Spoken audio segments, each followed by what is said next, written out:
हरिओम। आज हम धर्म के ऊपर विजय की बात करेंगे, अर्थात अधर्म को कैसे हारा जाए, मानवता को कैसे जिताया जाए, असामाजिकता को कैसे हराया जाए, सत्य की जय हो, असत्य का नाश हो। इसका जो धार्मिक कथाओं में इसका इस प्रकार अनुसरण है।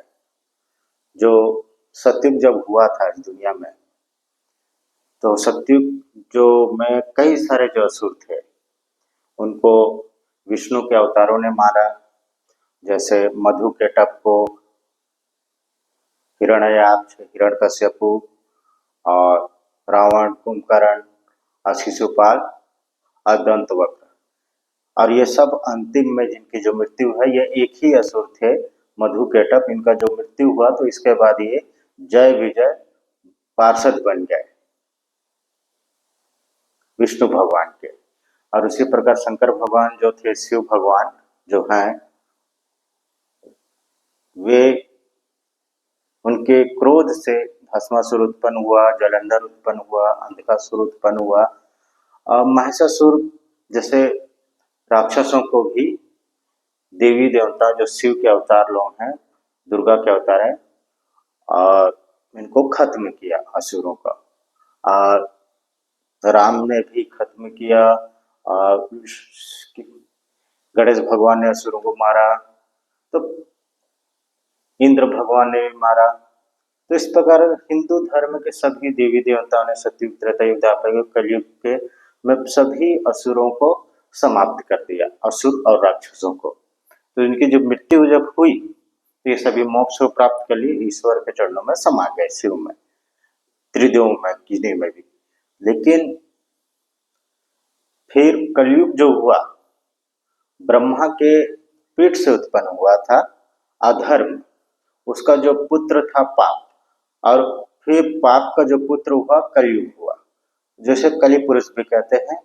वो इस दुनिया में था तो 16वीं शताब्दी में तुलसीदास जी को बहुत परेशान किया। उनको रामायण लिखने दे रहा था, रामचरितमानस, तो हनुमान भगवान ने कलयुग को दूर भगाया। और कलयुग को दूर भगाने के बाद कलयुग जो है मनुष्यों के काम, क्रोध, लोभ, मोह, अहंकार जैसे बुरे विचारों के स्वरूप में मनुष्यों के हृदय में वास कर लिया, जिसको ईश्वर की भक्ति पूजा पाठ करने से खत्म हो जाता है। और जो कलयुग, जो कलि पुरुष का अंत है, आज से 4 लाख वर्ष बाद जब कल्कि भगवान आएंगे, इस दुनिया में बहुत ज्यादा पाप बढ़ जाएगा, तो उनको समाप्त कर देंगे कल्कि को। और यहाँ इस संसार में फिर सतयुग चलेगा। फिर ये जो संसार में ग्रह, नक्षत्र, सूर्य, चंद्र, तारे, सभी प्रकृति के जीव जंतु सभी समाप्त हो जाएंगे धरती पर। जब सभी मनुष्य जो मर चुके हैं और जो अभी जीवित हैं या उस समय जो जीवित रहेंगे, तो सभी की आत्मा शिव ज्योति बिंदु में समा जाएगी। सभी देवी देवताएं भी उसी में समा जाएंगे। इसे शिव ज्योति बिंदु कहते हैं, ईश्वर का प्रकाश कहते हैं, ब्रह्मलीन हो जाना कहते हैं। तो फिर सृष्टि बनेगी, फिर सतयुग, त्रेतायुग, द्वापर युग, कलयुग चलेगा और मनुष्यों का जीवन चलता ही रहेगा, कभी अंत नहीं होगा। ये हिंदू धर्मों के अनुसार इस टाइप का भारत, अखंड भारत में हुआ था और होगा। और जो पश्चिमी दुनिया में इब्राहिम धर्म में जो हुआ, वहां ईश्वर के जो स्वरूप ने संसार को रचा, जिसे इब्राहिम धर्म में मुस्लिम अल्लाह कहे, क्रिश्चियनिटी गॉड फादर कहे, और यहूदी यहोवा कहे उस ईश्वर को। वहां जो ईश्वर थे या हैं, बहुत बड़े क्षेत्र है, भारत से बड़ा क्षेत्र में हुआ। भारत में तो हिंदू धर्म, सनातन धर्म हुआ, जिसमें हिंदू धर्म के थे, और बौद्ध धर्म में बुद्ध भगवान जो विष्णु भगवान के अवतार थे, उन्होंने तप किया और ज्ञान प्राप्त किया। और उनको जो मरीच करके या मरी करके परेशान कर रहा था ज्ञान लेने के लिए, कि वो ये कह रहा था कि तुम में इतना ज्यादा इच्छा तीव्र कैसे उत्पन्न हो गया कि तुम बुद्ध बनना चाहते हो। तो उनको ज्ञान से बुद्ध भगवान ने कहा कि ये संपूर्ण सृष्टि साक्षी है कि जो भी मनुष्य तीव्र इच्छा करेगा उसको अनंत ज्ञान प्राप्त होगा, और वो अंत में बुद्ध बन जाएगा जो ज्ञान प्राप्त करके। जैन धर्म में भी इसी प्रकार का हुआ। कई सारे जो तीर्थकार आए, जो हरियंत आए 24, जिसमें महावीर थे, बसवरनाथ थे, ऋषभनाथ थे, नेमिनाथ थे, ऐसे करके कई सारे लोग आए जिनको आत्मज्ञान हुआ और उनको भी जो दुनिया की जो नकारात्मक शक्तियां हैं ज्ञान प्राप्त करने नहीं दे रही थी, लेकिन उन्होंने अंत में ज्ञान प्राप्त किया। और जो सिख धर्म है भारत में, ये प्राय सिख धर्म जो हिंदू मुस्लिम में जो कट्टरवादिता था और जो धर्मों के एक दूसरे के धर्म के दुश्मन थे, उन उसको समाप्त किया। गुरु नानक ने वही संदेश दिया, महावीर, बुद्ध, अल्लाह, शिव सभी एक हैं कहकर। और फिर जो इब्राहिम धर्म में दुनिया में जब बनाए तो फरिश्तों, ईश्वर ने फरिश्तों को बनाया, अल्लाह, गॉडफादर, यहोवा, ये सब एक ही है, अलग अलग धर्मों में अलग अलग नाम से कहा गया है। जैसे शिव के ही सभी देवी देवता रूप हैं, तो उसी प्रकार शिव के ही अलग रूप है उस ईश्वर के, ऐसा माना जा सकता है। तो फिर वहाँ शैतान से पहले फरिश्ते आए, जिन्नात आए, तो जिन्नात लोग इस धरती में रहते थे, जिसको असुरी कहा जा सकता है। तो बहुत ही वो असामाजिक थे, असभ्य थे, असुरी प्रवृत्ति के थे, तो वह बहुत ही ज्यादा आक्रामक हिंसक थे, मनुष्यों को सता रहे थे। तो ईश्वर ने फरिश्तों को भेजा, जिब्रील करके, उन सभी ने मिलकर जिन्नातों को खत्म किया और वो जहन्नुम चले गए, अर्थात नर्क चले गए। तो इस प्रकार का रहा दुनिया। फिर उसके बाद हातिम की कथाएं हुई, जिसमें हातिम ने जद्दाल को हराया। फिर अलादीन की थी कहानी, जो अलादीन ने जादूगर को हराया, एक जो बुरा जादूगर था। और सिंदबाद भी था, जो कई सारे जो बुरे क्षेत्र में बुरे असुरी शक्तियां या शैतानी शक्तियां थी, उनको खत्म किया। लेकिन जो शैतान था, पहले वो फरिश्ता था, ईश्वर को बहुत ही इबादत करता था, अल्लाह की, गॉडफादर या यहोवा, ये तीनों एक ही, बहुत ज्यादा इनकी पूजा पाठ करता था। तो जो अल्लाह ने इनको इसलिए स्वर्ग से बाहर कर दिया या जन्नत से, क्योंकि उसके अंदर अहंकार उत्पन्न हो गया था कि वह ईश्वर की अच्छे बातों को नहीं मान रहा था। उसको कहा गया कि तुम इब्राहिम को मानो, तो नहीं मानूंगा बोला, मतलब उनके सामने झुको बोला, तो नहीं झुका वो। तो फिर उसके बाद उसको स्वर्ग से निकाल दिया गया। और क्रिश्चियनिटी में भी यही कहा गया कि उसके अंदर अहंकार आ गया था, ईश्वर के बराबर बैठना चाहता, उसको निकाल दिया। तो ईश्वर को कहा कि मैं यहाँ से जा रहा हूँ, लेकिन आपसे एक बात है कि मैं लोगों को अपनी तरफ करूंगा, बेशुमार दौलत शोहरत हुकूमत देकर। तो ईश्वर ने कहा तुमको जो करना है कर, तुम्हारा अंत मैं कर दूंगा बाद में, यह कहा। तो फिर उसके बाद ये चलता ही रहा दुनिया। तो उसी में ही कई सारे अराजकताएं होते गई, तो ईश्वर ने अपने मानवीय स्वरूपों को भेजा। सबसे पहले मूसा को भेजा, जो मिस्र के अराजकता को समाप्त किया गया, अश्लीलता को समाप्त किया गया, फिरौन राजा को खत्म किया गया। जो फिरौन राजा था एक चोर था, पहले तरबूज चोरी करके वो एक शमशान में एक चौकीदार बन के राजा का दिल जीत के, प्रजा का दिल जीत के अंतिम में फिरौन बन गया, फिर पूरा अश्लीलता अश्लीलता असमझता फैला दिया। तो उसको अंत में मूसा ने खत्म कर दिया और यहूदियों धर्म की स्थापना कर दिया, क्योंकि पहले यहूदी कबीले में रहते थे।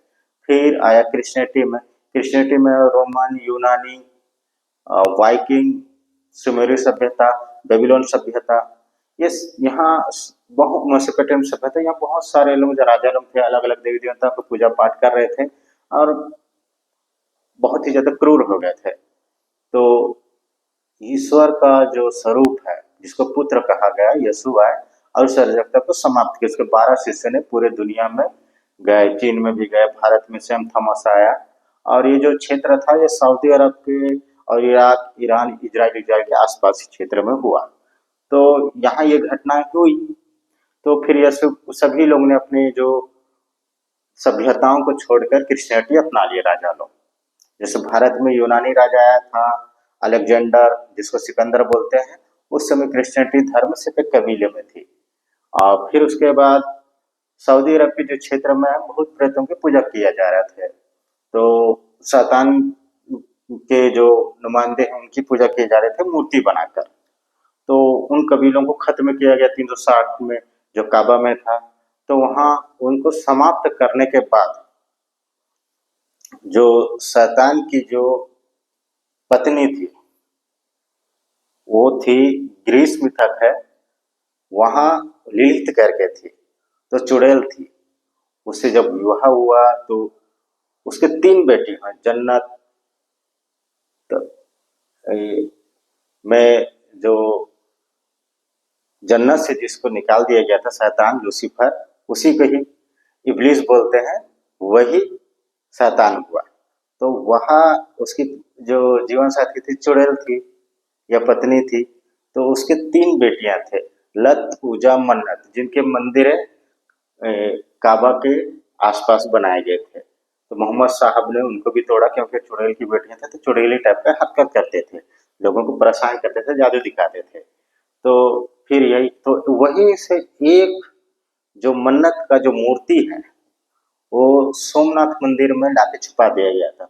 उसी के ही कारण गजनबी बार बार आता था, मंदिरों को छानबीन करता था, पत्थर ले जाता था, अपने वहां के लोगों को दिखाता था कि यही वो चुड़ैल का पत्थर है क्या कहेगा। तो अंत में जो ईश्वर की जो शक्ति है, शिव ज्योति बिंदु की जो शक्ति से उसके हाथ में लग गया मोहम्मद गजनबी के, और वहां से उसको वो ले गया। और जो भी सोना चांदी जो उसके साथ छुपाया गया था मन्नत के साथ, वहां उसको अपने साथ ले गया वो, और वहां गरीबों को बांट दिया गया, क्योंकि वहीं का पैसा था। फिर वहां इस्लाम धर्म की बहुत अच्छे से स्थापना हो गई, जिससे आज भी इस्लाम के जो लोग हैं क्रिश्चियनिटी की, यहूदी की, दुनिया में बहुत ज्यादा उन्नति के लिए सहयोग कर रहे हैं। तो बहुत सारे खलीफा लोग हैं, कुछ लोग उसी में शैतानी प्रवृत्ति के भी हो गए। अब उनकी बात अलग है, अब उनको कानून देख रहा है और अंतर्राष्ट्रीय संगठन देख रहा है सुरक्षा वाला। तो ये सब हुआ था। और पूर्वी दुनिया में फिर बुद्ध भगवान लोग तपस्या कर रहे थे, मौलिक बुद्ध, लाफिंग बुद्ध, मिलारेपा, अमिताभ बुद्ध, गौतम बुद्ध इनमें से एक थे, भारतीय थे। तो फिर उधर सिंधु धर्म में भी अमिता त्रासुती देवी आए, और बौद्ध धर्म भी वहीं आए।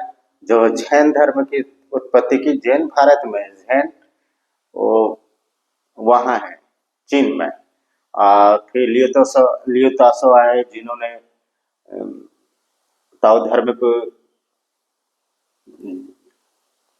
नींव रखी, ताओ धर्म की स्थापना की।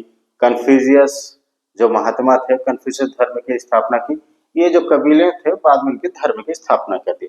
और वहाँ हमेशा जो ज्ञान प्राप्त करने के समय किसी प्रकार के शैतानी शक्ति मन आती थी, नकारात्मक शक्ति मन, तो बौद्ध धर्म और ताओ धर्म के जो लियो-तासो, कन्फ्यूशियस और जो लाफिंग बुद्ध है, उनके ऊपर विजय प्राप्त करते थे नकारात्मक शक्तियों के ऊपर अपने तप और ज्ञान से। तो इस प्रकार का ये दुनिया में पूरी तरह से गतिविधि चला।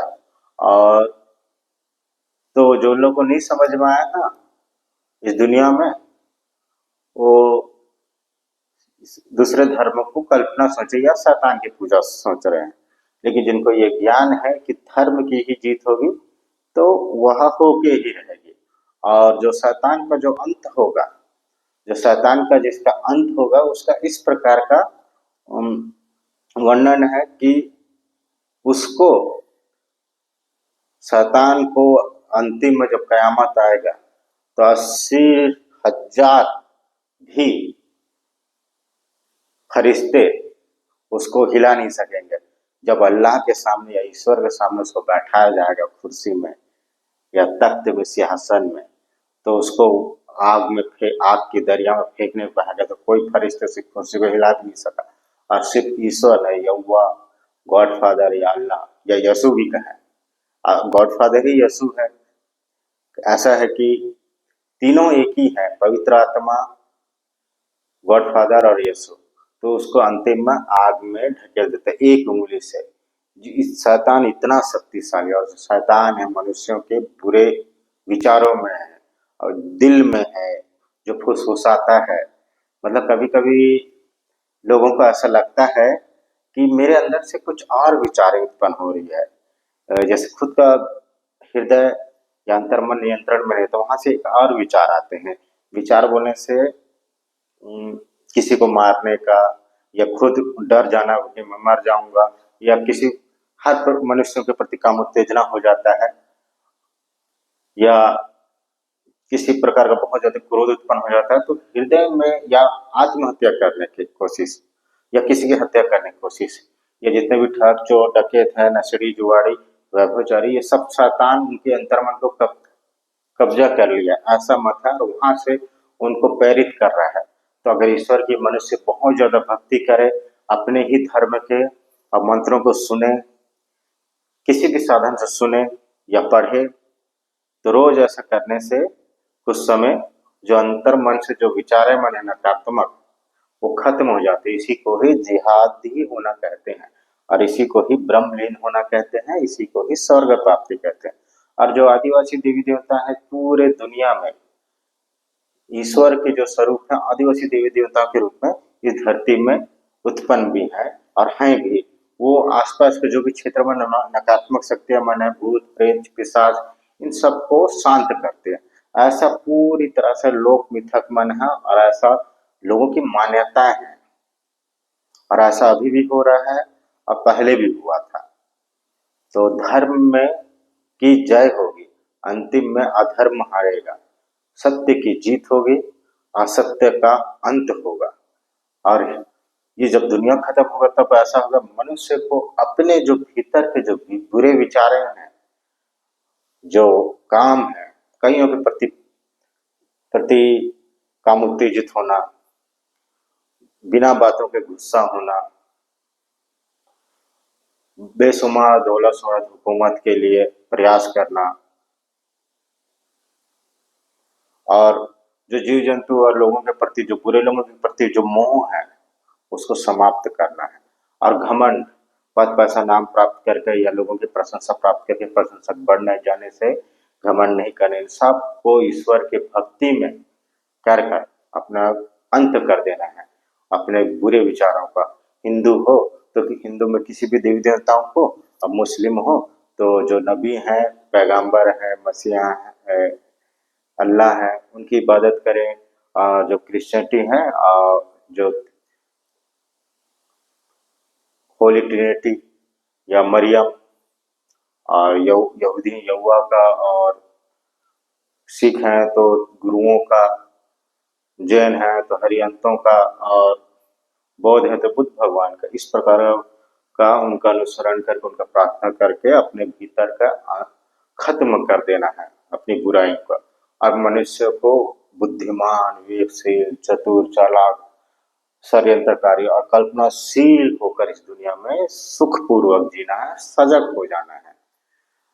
इसी दुनिया को ही जीना, क्योंकि ईश्वर इस धरती में धार्मिक स्थलों में शक्ति के रूप में, अच्छी शक्ति के रूप में, जो मंदिरों में भी है, मस्जिदों में भी है, चर्च में है, और मनुष्य के हृदय में आस्था के रूप में है, और आत्मिक जगत में जो जिनके फोटो है, चित्र है, जिनके बारे में उल्लेख उस रूप में है। तो ऐसा ही है।